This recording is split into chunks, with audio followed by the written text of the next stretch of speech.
At the far end of a fluorescent-lit warehouse on the edge of the city, Lena stood on a yellow safety line at 2 a.m., scanning barcodes as pallets hummed past, her fingers stiff as she peeled tape and her shoulders lifting each time a forklift beeped too close. And while she worked, she kept thinking about the ache behind her eyes and how tomorrow she might ask to switch one overnight, shift for a day slot just once, not a big request, just breathing room. So when Marco rolled up with a clipboard and asked, "You good?"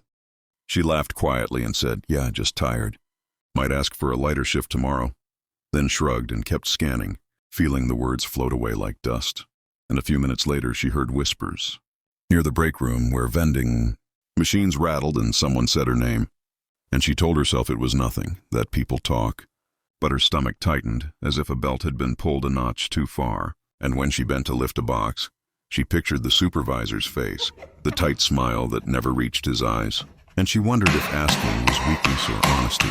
And then her radio crackled with her name as she walked the long aisle past stacked cartons that smelled of cardboard and oil, rehearsing a simple sentence in her head, until she reached the glass office where the supervisor didn't sit down or offer water and instead said, "I hear you're done with nights."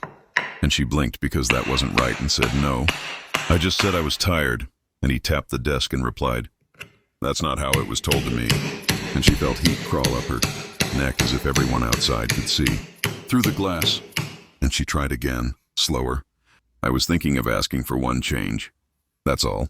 And he sighed like a parent disappointed too many times and said, "We can't have people who are halfway out." And in the pause, she noticed a crack in the window shaped like a lightning bolt, and her own reflection became smaller than she remembered. And when she walked back onto the floor, the forklift seemed louder, and the lights harsher, and Marco avoided her eyes.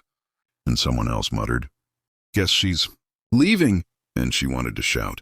But her mouth stayed closed as she finished the last pallet, washed her hands in the cold sink, and clocked out with a soft beep that sounded final.